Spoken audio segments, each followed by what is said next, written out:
పనిచేసిన వాళ్ళకి, పార్టీకి అంకితమై ఉన్న వాళ్ళకి, మాకు అంకితమై ఉన్న వాళ్ళకి తప్పకుండా పదవులు వచ్చేలాగా మేము చేస్తామని చెప్పి కూడా సందర్భంగా నేను మాటిస్తున్నాను. ఉదాహరణ శ్రీకాంత్ అన్ననే. శ్రీకాంత్ అన్న పార్టీకి కానీ కుటుంబానికి కానీ చాలా వరకు ఫస్ట్ నుంచి అండగా ఉన్నాడు. నేను లోకేష్ దగ్గరికి శ్రీకాంత్ అన్నని తీసుకుపోయి ఫస్ట్ నుంచి అన్న చేసినవన్నీ కూడా ఒక ప్రొఫైల్ తీసుకుపోయి లోకేష్ అన్నకి ఇచ్చినాం, చంద్రబాబు నాయుడు గారికి ఇచ్చినాం.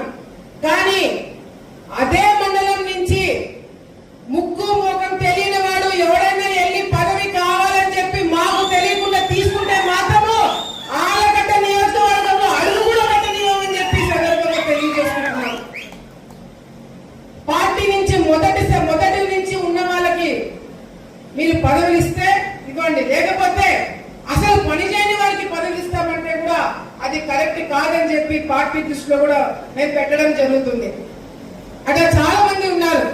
అట్లా మండలానికి ఒక పేరు ఇస్తాము, వాళ్ళని మా కుటుంబానికి అవసరంలా, మాకు అవసరంలా, పనిచేసిన వాళ్ళకి, పార్టీకి అంకితమై ఉన్న వాళ్ళకి, మాకు అంకితమై ఉన్న వాళ్ళకి తప్పకుండా పదవులు వచ్చేలాగా మేము చేస్తామని చెప్పి కూడా సందర్భంగా నేను మాటిస్తున్నాను. ఉదాహరణ శ్రీకాంత్ అన్ననే. శ్రీకాంత్ అన్న పార్టీకి కానీ కుటుంబానికి కానీ చాలా వరకు ఫస్ట్ నుంచి అండగా ఉన్నాడు.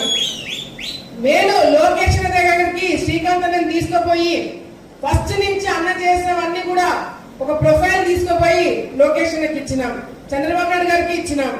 కానీ అదే మండలం నుంచి ముక్కు ముఖం తెలియని వాడు ఎవరైనా వెళ్ళి పదవి కావాలని చెప్పి మాకు తెలియకుండా తీసుకుంటే మాత్రము ఆలగడ్డ నియోజకవర్గంలో అడుగు కూడా పెట్టనివ్వమని చెప్పి సందర్భంగా తెలియజేస్తున్నాం. పార్టీ నుంచి మొదటి నుంచి ఉన్న వాళ్ళకి మీరు పదవులు ఇస్తే ఇవ్వండి, లేకపోతే అసలు పని చేయని వారికి పదవులు ఇస్తామంటే కూడా అది కరెక్ట్ కాదని చెప్పి పార్టీ దృష్టిలో కూడా మేము పెట్టడం జరుగుతుంది. అట్లా చాలా మంది ఉన్నారు.